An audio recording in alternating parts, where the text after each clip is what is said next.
So we're looking about how to increase the level of the commitment of our volunteers. So if you look at the pyramid, you have the first layer is industrious. The second one is independent. The third one is initiative. And the one at the peak is influential. So let's take a look at the industrious volunteers. So the definition of industrious volunteers is the hardworking and diligent person. Their motto is, I'll go the first mile with you if you drive me. Does it sound familiar to any of your volunteers? I'm going to do it, but man, I need a good tap in the bag. They're just high maintenance people. These are people who are involved occasionally in various events. They typically help on every other week basis as an extra pair of hands, possibly as a parent helper that rotates into their nursery for their turn. They help at once a month or once a year type of events such as camp, summer events, and activities. So they have a limited time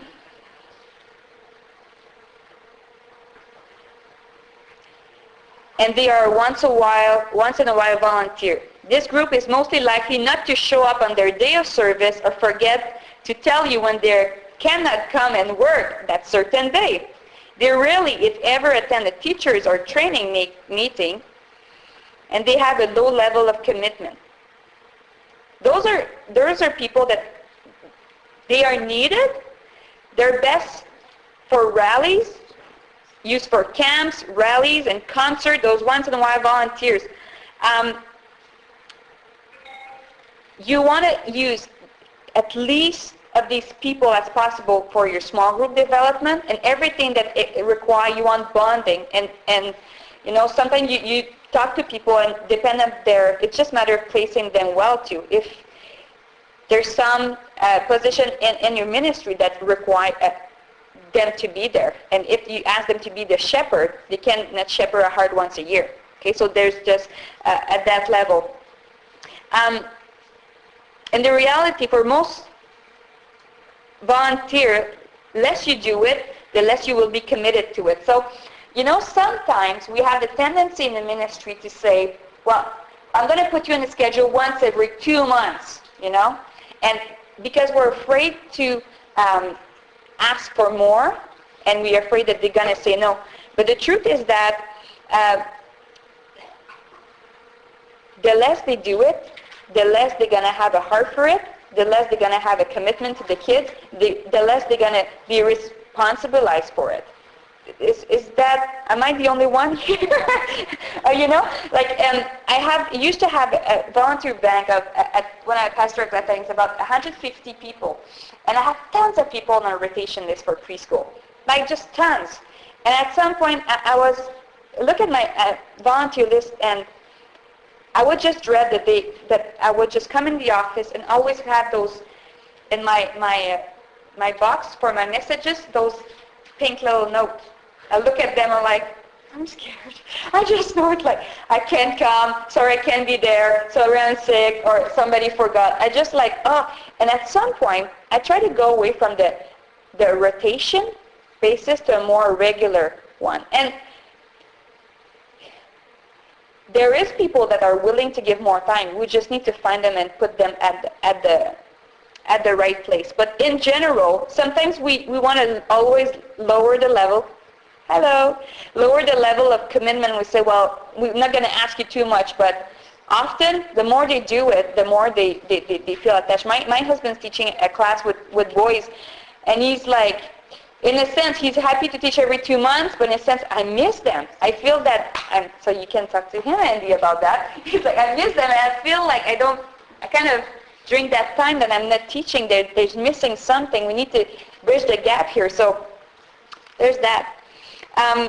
But you need to include these people as part of your team. One thing that we have done in the past when we did appreciation banquet, some churches do appreciation banquet for a team that it's very exclusive. Like if you have been a teacher, really regular and stuff. Like for me, I just did, if you serve in any way in children's ministry for the last 3 years, I just left it. So then people who necessarily didn't have an acknowledgement during that time, they weren't acknowledged. It felt kind of, oh, I'm still part of the loop. And I just said, yeah, you're still part of my team. I'm not letting you go. But even if they can do once in a while, so they still feel value. They felt that even if their level of commitment is not that high, and sometimes it's not because they don't have a heart for it, it's just seasons of life where you can give more and, So that really give them value.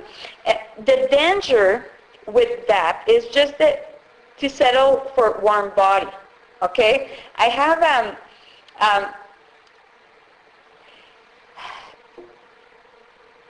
an aversion against just saying we just need somebody that breathes, okay? We don't understand what I mean, but at the same time, it's just so disvalue the ministry. Like it's such a high calling. Some people are not necessarily called to have gifting with kids, but there's different other ways they can serve.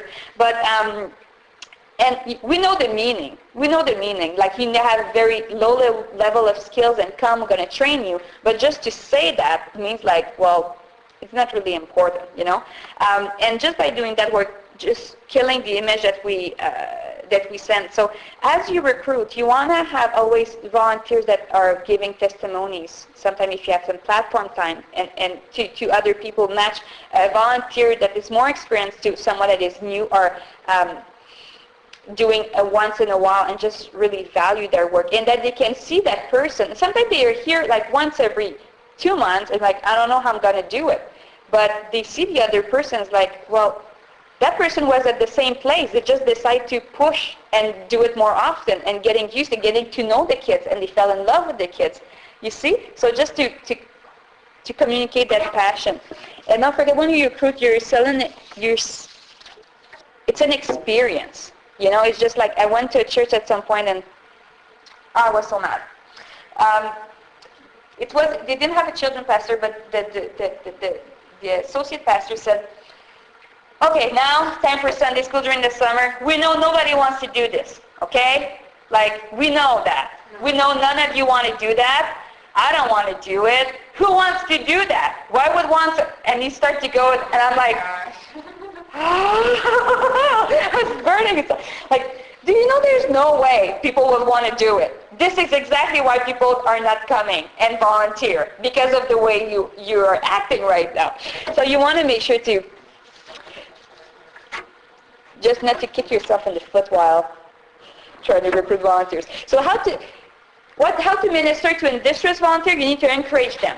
So inspire them by motivating them. Inspire them with courage or hope, and always put them in a situation for success. Failure or repeated discouragement will take a toll quickly on this team. Make them successful in whatever position they are in, as they are just getting to know the ministry. You want them to have a positive experience of the ministry. Give them an evaluation sheet so they can evaluate themselves. So I have encouraged people, so excite them about their opportunity in ministry. You need to give them the big picture.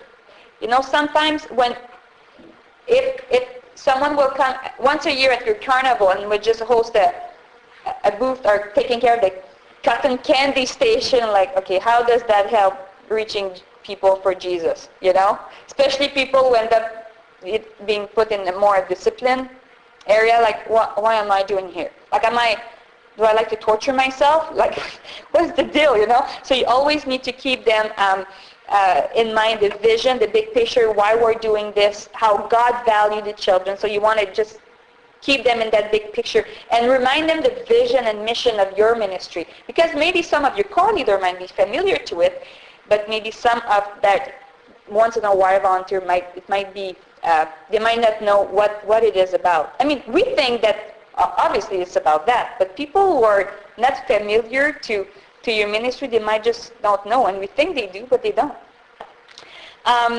Another is never let them fail. In a sense where you want to put them, you don't want to give them more than they can chew. If they're new in the ministry or they do it once in a while, you want to give them a task that they can actually succeed in and say, hey, I did a good job, especially if they volunteer the first time. And if it's a bigger task, you want to make sure to break it down into tasks, step 1, step 2, and be very, very clear with them that it's success. Like, industrial volunteers need good success because they come once in a while. So when they come, they want to, hey, I did it, you know? So you want to be careful about that. You want to compliment them regularly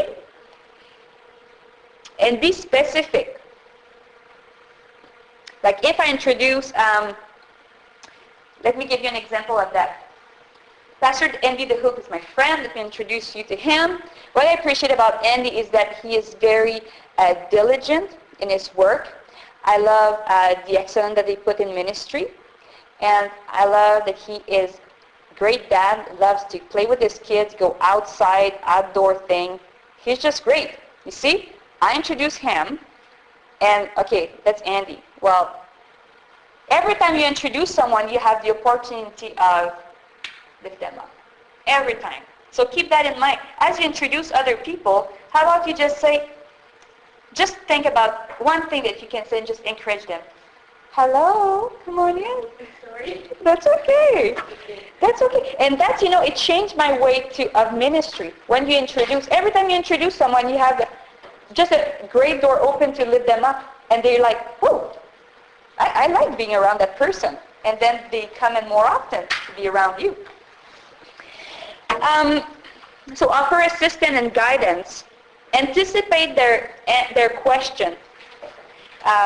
Plan an orientation meeting, plan maps. So if they're once in a while, again, they want success, they want to be able to just, this is everything you need to do, step 1, 2, 3, and that's it. If you kind of leave it up in the air, they don't have initiative. So you need to make sure to be very, very clear. And if they're not well oriented, they think, well, they didn't need me. I'm staying there for 2 hours and I wasn't, you know, nothing happened. So you want to make sure that they have a place. Uplift them by doing follow-up with cards, care for them personally, care for their lives too, ask about their kids, keep file on them, know the name of the kids of your volunteers. If a kid is sick, ask after for it, how's your child, and just take notes. Honestly, it's not, I don't have the best memory, but when you take notes, you can follow up on them. And it's always touching when you haven't seen someone for, 6 months and they remember your name and they remember there's the connection there.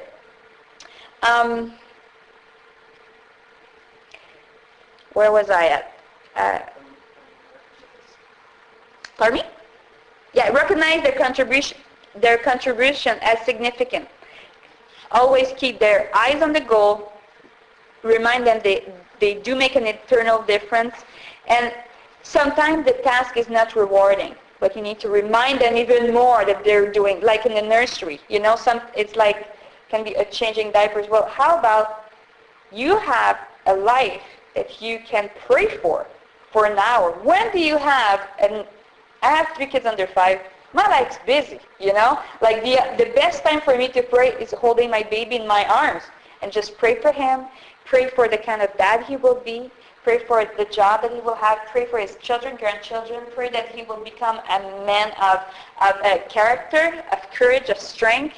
I pray for the grandmas and the grandpas, and I mean, there's always opportunity for that. It's all a matter of perspective. So just say its significance and you make a difference. So affirm them constantly. Again, just be specific in what you say. And again, if they're doing a good job, instead of doing a good job, you're good as a usher. You know what? You're good because you're smiling, you are very friendly, and you look like you really care about people. And say just good job. Yes, how about good job and why is it a good job? It's like my husband. You think I'm beautiful? Of course I'm beautiful. What do you like about me? Don't we all say that at some point, all women? Yeah, but be more, just explain more. Well, it's about that with volunteers, you good job. Well, what do I do that makes it good? So you want to explain a bit on that. So evaluate their performance. One thing, number one in leadership for you to remember is that people do what you expect, not what you inspect. That's very important for you to remind yourself. So people do what you inspect, not what you expect.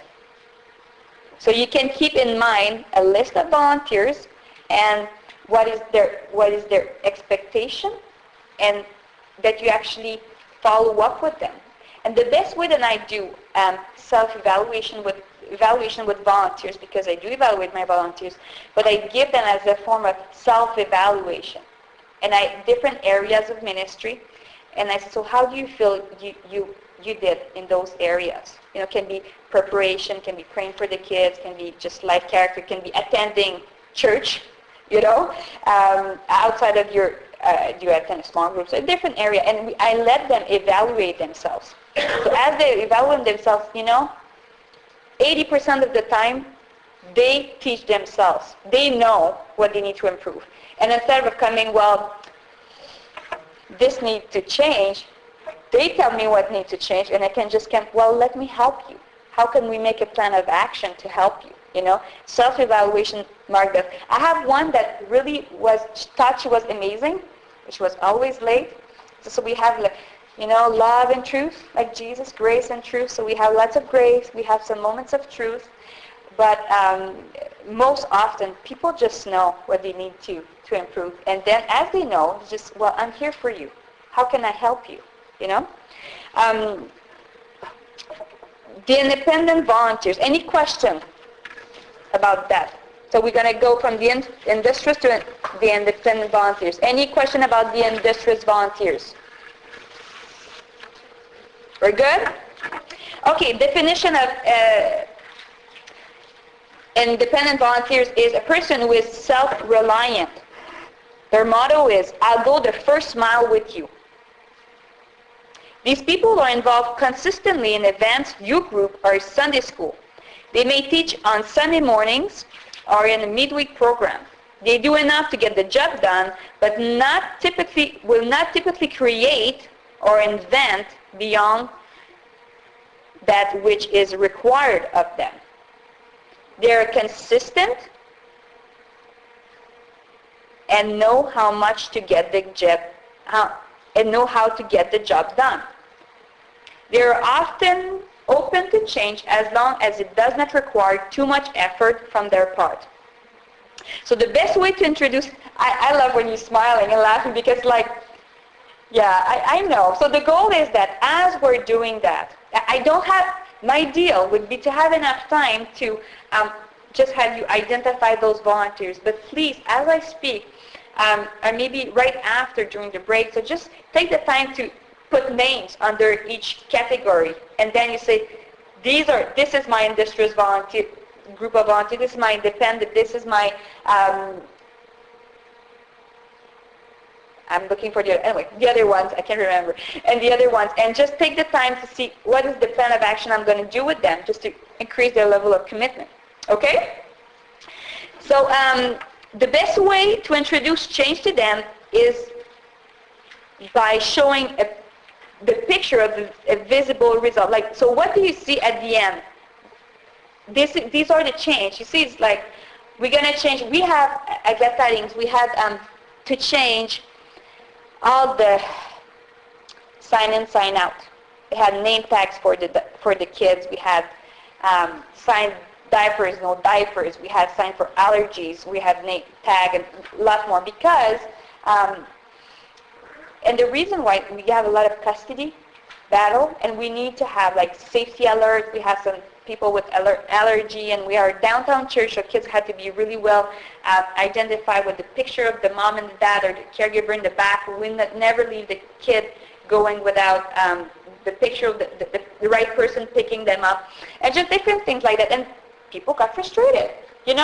When you're doing 25 years, just fine. No sign in, no sign out. You just go, and I come here with a pretty detailed structure, and it's very frustrating. I'm bringing change. I'm rocking their boat. But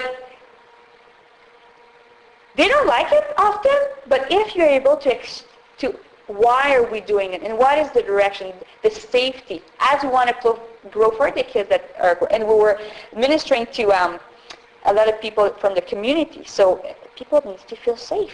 Christian, we tend to, yeah, sure, we're feeling safe, but people, new people, they need to feel safe. And I mean, maybe different from different churches, but for us, downtown Victoria, I mean, we needed that. And the children ministry from that point just increased, just because of the safety level that they felt.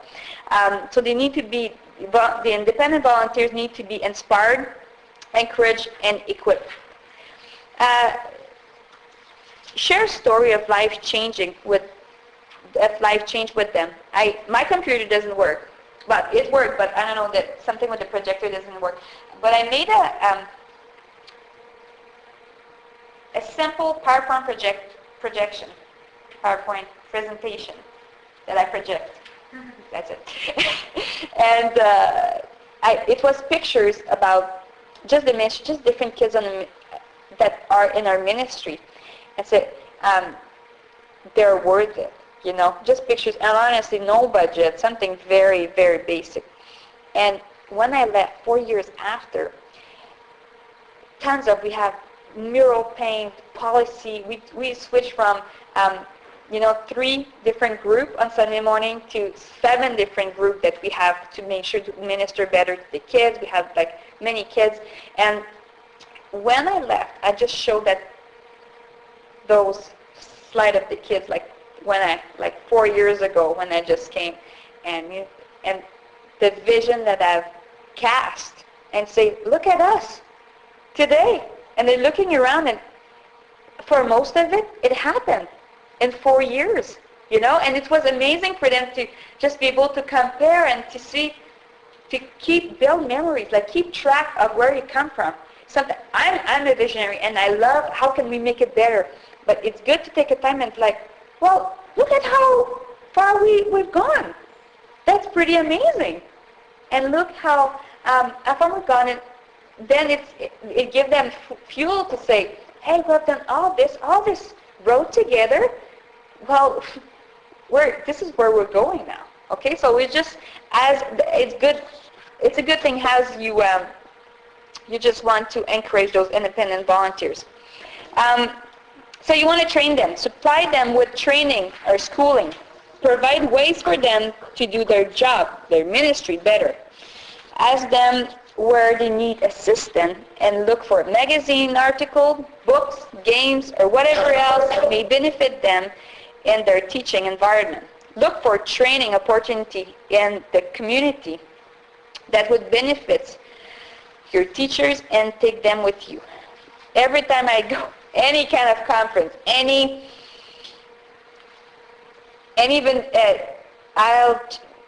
development, sometimes they have just gathering about just for parents, exposition for parents, different booths in different areas, and sometimes they have development for each age group. I just grab everything. I just grab it and I photocopy to all leaders for each age group that can learn. I just constantly try to equip them. When they're exposed to different approaches and ideas, they have shown visible results, they will be more likely to go the second mile. This group needs to be inspired. So again, when you show a picture, so this is what could be like. This is what our ministry can be like. And I don't want to be too specific because I want to appeal to your vision of ministry, your ideal, your goal, what you would like to see happen.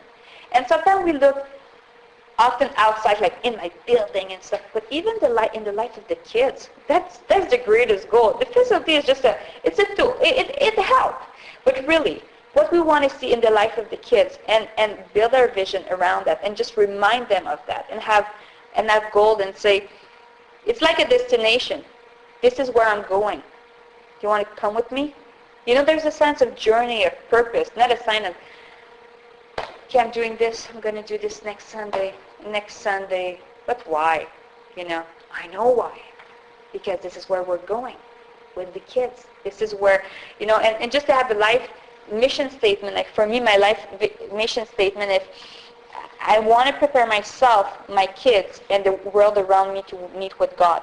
If I can do that in my day, and that can mean changing. I had 3 kids under 5, okay? So it can be changing diapers, just cooking, and, like do all the house stuff.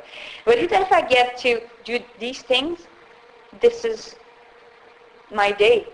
My day has been serving God. So how about your ministry? What your vision, mission is about? Just keep reminding them all the time. So entrust them with more responsibility. And make sure they're not under challenge. I'm going to, if you can, take one of the last sheets here. Feedback team. Team player feedback, right there. That is, you're welcome to copy it, changing, whatever you want. But that's a feedback team that I did with my volunteers once a year, well, more than once a year, but especially the bigger acknowledgement, and just take the time to hear from the team gathering that we did. We call that the team player feedback. So we had them just update us on their area of ministry and how we can serve them. So this asks you questions. So what's doing well in your group? And what encourages you? So you want to focus on the positive. From your perspective, what needs improvement in your group? How would you solve the problem? Sometimes people come and, this doesn't work. Fix it. But I always say, well, what do you think about it? What would you do? Because those, well, you're the pastor. It's your job. You're supposed to know that. And you know what? Most often, and I always say, you are the one that's there. It's your kid. You're the shepherd of these children. What do you think would be the best? And sometimes they don't know.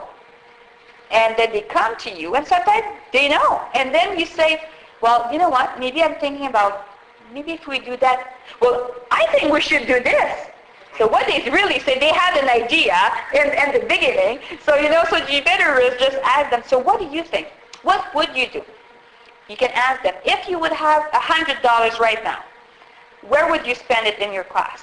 Doesn't mean you have it, but if you would. So it just means, right there is, what do they value? Where is the thing that they see as an emergency? So really ask for the advice. How would they resolve the problem? The other question is, how can we help you be more effective? Serve more effectively. Sometimes training, resource helper, and sometimes we're thinking that we think we need more helper, and sometimes it's just a better curriculum, or sometimes we're thinking just bring the brand new curriculum, and it's like, oh, but they're the one that are teaching, so we have to listen to them because they're going to get discouraged and frustrated if not. People need to have a voice. They need to have a voice. Do you know what I mean by a voice? Like they need to be able to speak and to say that they have something to say about the issue, especially if they're the one dealing with them, and just need to listen. Another question is, do you feel under challenge in your ministry? Some people are just bored out of their mind, I have one person that miserable with preteen, love little kids. People are miserable with baby, love preteen. You need to find out about it. And I take a whole 3-hour workshop on that, and I won't start on that if not I'm never going to finish. But, we need to respect people enough to asking them, where do you feel God's calling you? Where's your heart? And you place them where they feel called, when their heart are. You don't use people. God used them.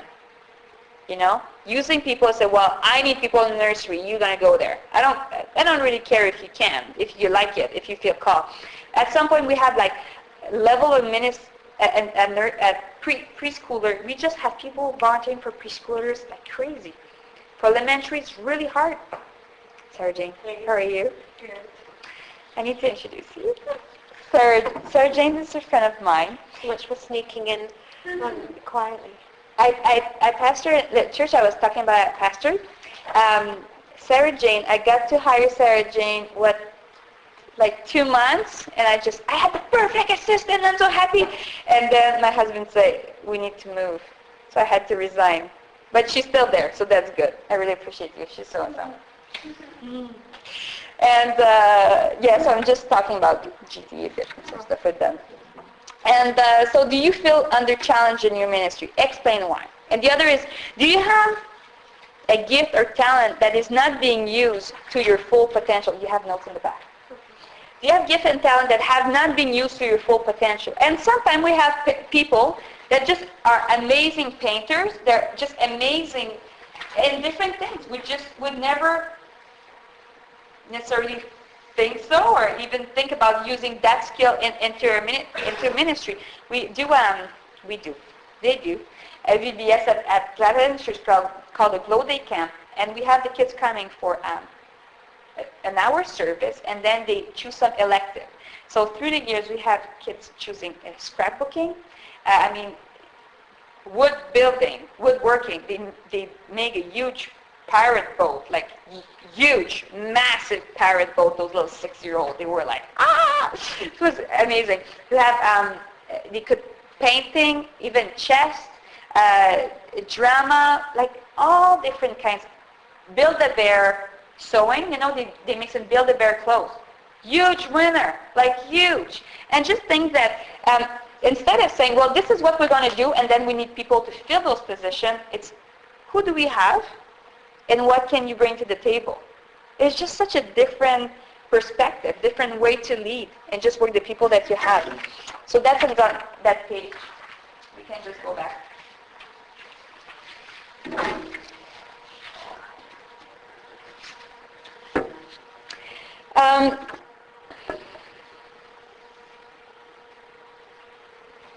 So be quick to listen to their training needs.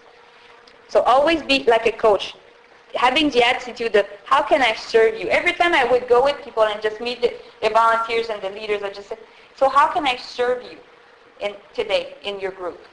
And people are so always kind of feel awkward. I mean, you're the leader, how about we serve you? But really, as a leader, you're there to make sure that they can do their job the best and as easier and simplify. And sometimes that means be an advocate to the pastor, to the board, and present a budget. We need a better nursery. I have to do that at some point because in a nursery at the church, we had, at some point, 8 nursing moms nursing on the floor with no chair. And I was like, I arrived to the board and like, that's unacceptable. But we can't have that. Like, are you kidding me, guys? I was just like, so. And they were like, she's very passionate.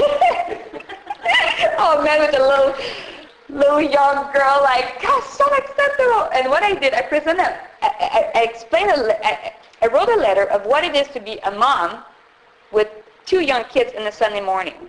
From the day you get up in the morning, it's hard to get up in the morning. It's hard to get ready to church with 3 little kids. I mean, it's no, it is. And just from the day, and I didn't went to church that week. I was on maternity leave, and just to explain the joy of going to church and just the frustration, the roadblocks that I had to overcome from carrying my screaming 2-year-old little girl because she fell, she was screaming, she wanted me to carry her, and I have my car seat driving from the 3rd parking lot.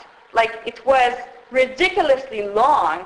I was, and it's like I would have paying someone $100 to carry my, those days, and just explain to a letter in the board, and I said, you know what, being a young parent is not easy. We want to, when they come, they feel love and they feel we're ready for them, we're prepared for them. And they gave us like all the money we needed. Not necessarily always going to happen. But Sarah Jane came on board and designed the most beautiful nursery. Like just beautiful rocking chairs, a fridge and the bottle of water for the mom. It's just a vision. Give them well, this is the need. This is pretty bad, eh? Like you want them to feel it's pretty bad, but I have a solution for you. And you know, always bring with always bring back to the vision and that. Another point is understand their level of commitment. You need to care about the whole person. Help them to put their own boundaries over their life. And that is very hard when you're leading people and when you just want them to give more and more and more and to be the one helping them to put boundaries.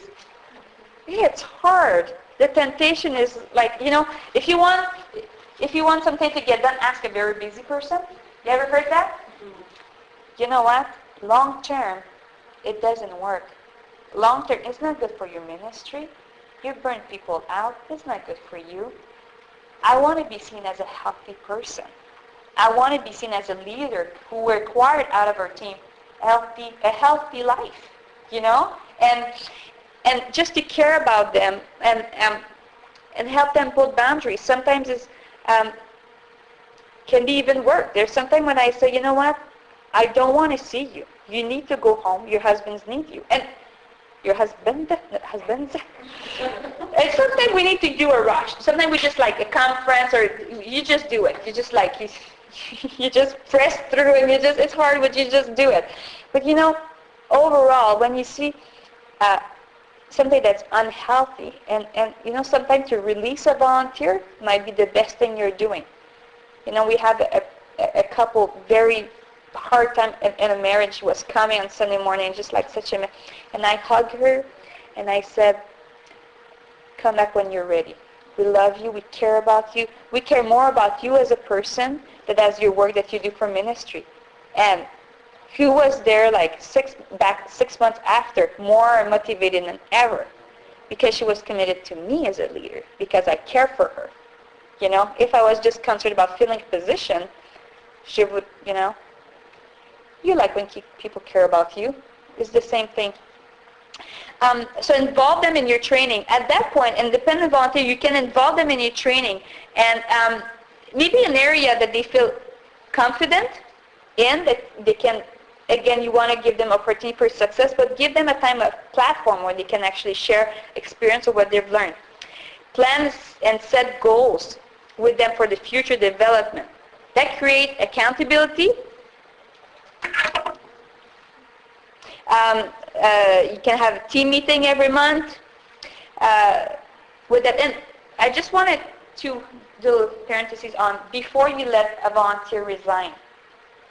Not like you have choice, but just ask the right reason. Sometimes they might say, I'm too busy with the kids.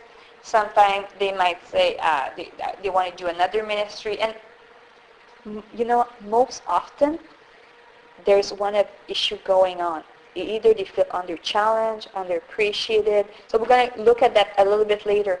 But just take the time to talk with them, and at least you understand the real reason. And you know what? Sometimes they might say, well, I never felt appreciated. And for you to humble yourself and to ask forgiveness, and doesn't mean that they're going to stay, but that means that you learn. You learn that I don't want that to happen again. And sometimes people are just seasons of life. They move, they get married, they have babies, you know, things like that. But hello, you guys, how are you? Come on in. Come on in. Yeah. Come on in. So let's go to the volunteers who take initiative. So the definition of that is the ability to originate or follow through with a plan of action. A person who takes the first step or leading step. Their motto is, I'll go the second mile with you. So do you see the level of commitment growing slowly? They have been involved consistently over a period of time. They view themselves as called to ministry and know that they are equipped for such ministry opportunities. They have identified a giftedness and not only want to do their job, but to go beyond their requirement. They will frequently use their own financial resources for their group, class, or project. They want to improve their teaching ability and will often be involved above and beyond the call of duty. They understand their gifts, callings, and temperament.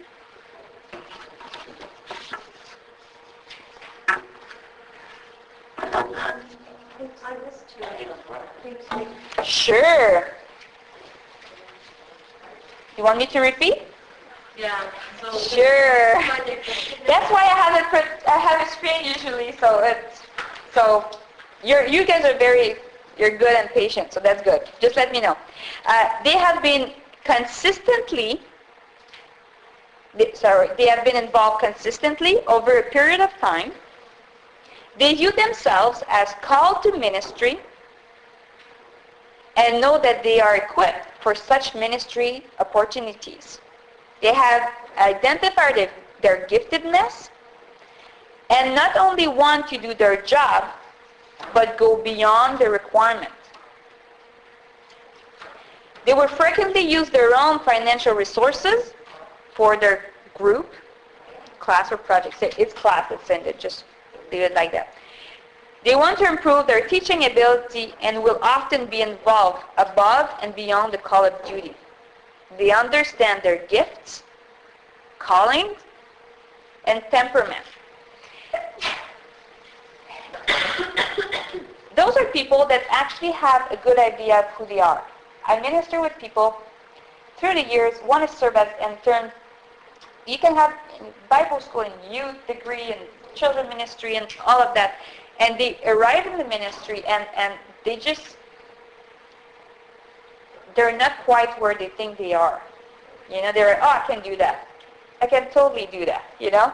And you want to be able to give them room, to evaluate them, and sometimes they just need a bit of self-discovery.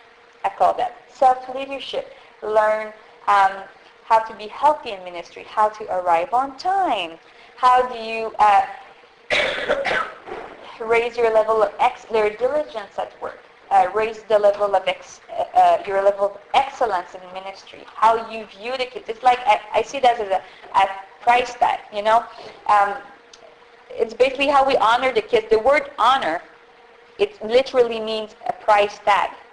So when you look at the children, that you honor them, you honor their presence, you honor the ministry that you're doing. It's like, how much does it cost you? What is the price tag that you give on the ministry, on each volunteers, on the church, you know? It's how you value the ministry. We call that just honoring. The way you honor is the value you give to people. Any question about that? No? So, you see, as people learn and have a vision to honor the children, that what they're doing is very important, and also just getting to know themselves. Look, what are my strengths? What are my weaknesses? In what area? How much can I go? Sometimes they take too much. Sometimes they don't. They could give more. They don't, not quite give enough. So to lead people at that point, it just always show them the vision and that they will be willing to go above and beyond the call of ministry. Sometimes you give the idea of the picture and again the praise tag. I think that Mercedes would be about, what, 15,000, And there's no way it's going to happen. That's a Mercedes, That's going to take a lot more money to buy this Mercedes. Same thing in ministry. This is the vision. Well, I think that ministry, if I prepare an half an hour a week, I might be ready. You won't be ready. This is not the cost for your position. So do you understand? At that level, they know what it costs, and they know the vision, where to go, and what do they need to get there. So energize them by disciplining them. Does it say disciplining them? No, okay. I had that in mind, and I wanted to make sure I redid them. I didn't want to disciplining them. Energize them by disciplining them, discipling them.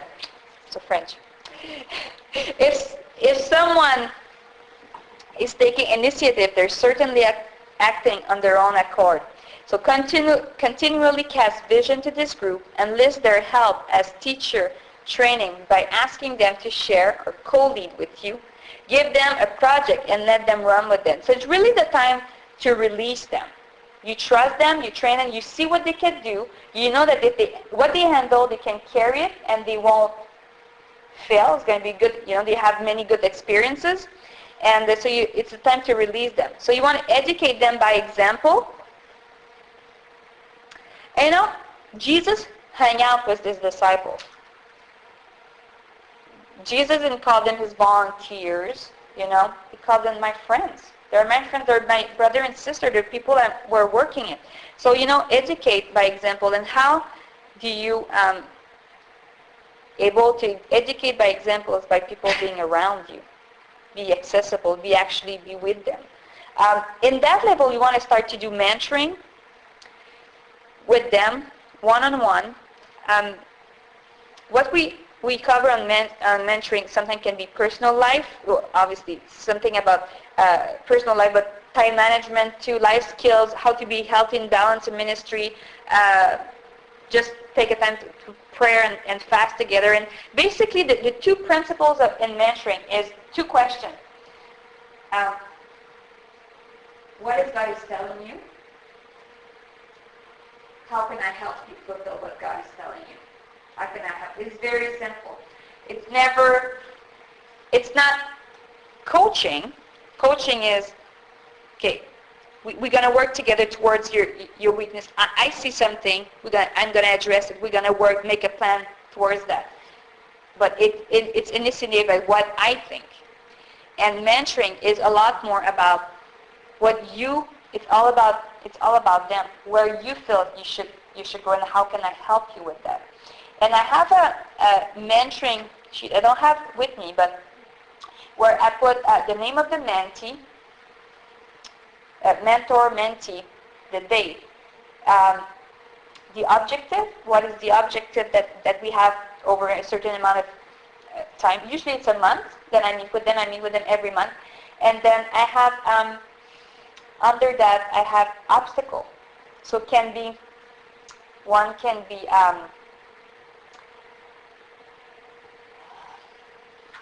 lack of diligence in work.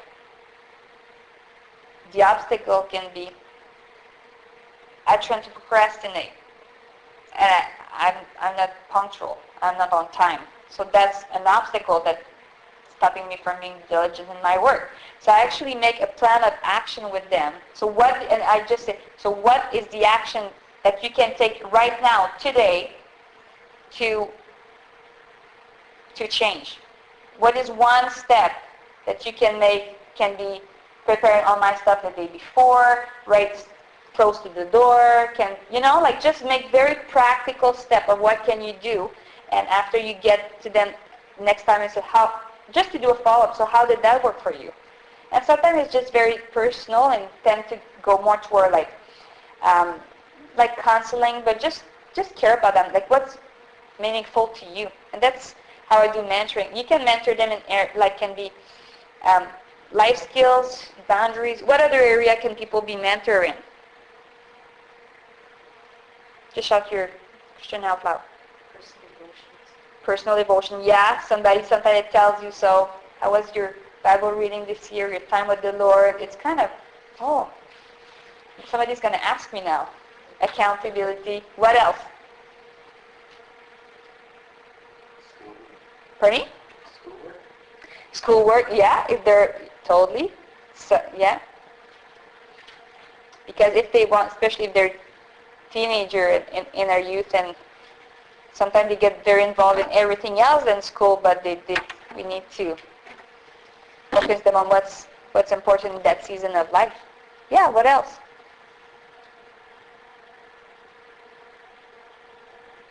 Thing that you wish somebody would have mentor you in a specific area. Pardon me? What? Different giftings that you have. That's beyond. Sometimes we have hidden gift that we just don't know. And then in the mentoring, relationship, when we can say, well, that's an area I want to build. Okay, well, what are you going to do today to focus on that gift?